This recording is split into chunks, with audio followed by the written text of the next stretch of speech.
રોહિતભાઈ જયંતિભાઈ ચૌધરી, અને ગામ પાઠકવાડી, તાલુકો ડોલવણ. તો મને એ જણાવો કે આની અંદર તમે શું ટ્રીટમેન્ટ કરી, કઈ રીતની કરી? પહેલા આપણે જે ભીંડાનો આ શેરડીનો આપણે જે કર્યું કે નહીં, એને પોટ આપ્યો હતો સ્ટીમ રીચનો, અને જે ભીંડા આપણે ઠેણા કે નહીં બે સ્ટીમ રીચનો પોટ આપેલો હતો. ઓકે. એટલે બી આપણે જેવું નાખીએ કે નહીં, હવે જે આપણે પેકેટ પર લખેલું જ આવે કે 65% જર્મિનેશન થાય. પણ હવે ખેડૂત એવું કરે કે નજીક થાણે અહીંયા થાણે એટલે ઉગે નહીં એમ. પણ અમે જો આ સર બહુ બધા છૂટા થાણેલા છે.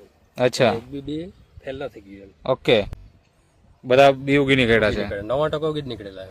એટલે શેમાં બી નું ટ્રીટમેન્ટ કરેલું તમે? આપણે સ્ટીમ રીચ. સ્ટીમ રીચ, જે અહીંયા બોટલ રાખેલી છે આ સ્ટીમ રીચ. પછી બીજું આની અંદર શું ટ્રીટમેન્ટ કરી અત્યાર સુધીમાં? પછી શેરડી કે આ ભીંડાની અંદર જયારે આપણે આ પાણી આપ્યું કે નહીં ત્યારે એનપીકે ઝીંક ને વામ.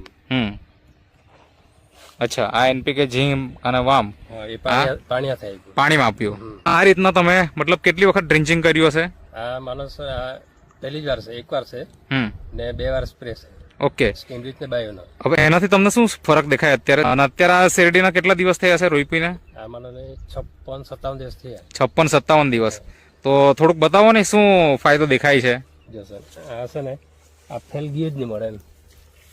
ઓકે. હવે ફૂટ ચાલુ છે. ઓકે. અહીંયા બી ફૂટ ચાલુ છે. ઓકે, મતલબ ફૂટ પણ સારી છે હા અત્યારથી જ. અત્યારથી જ. અને આ કેટલા દિવસ નથી એમ કીધું તમે? 56 દિવસ.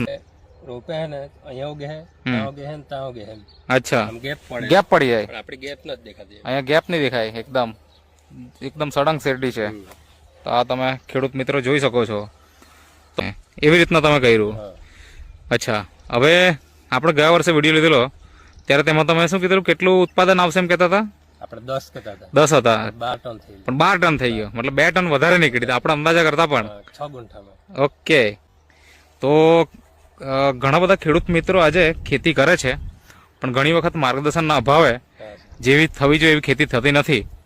તો શું કહેવા માંગો છો એમના માટે તમે?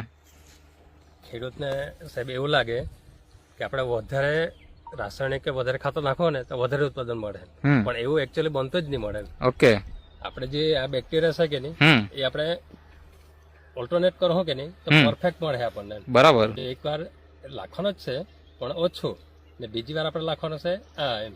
બરાબર. ખર્ચો બી ઓછો થાય, ઉત્પાદન આપણને વધારે મળે. ખેડૂતને એવું લાગે કે વધારે ખાતર નાખો તો આપણને વધારે ઉત્પાદન મળે, પણ એના કારણે જમીન બગડી જાય. જમીન બગડી જાય.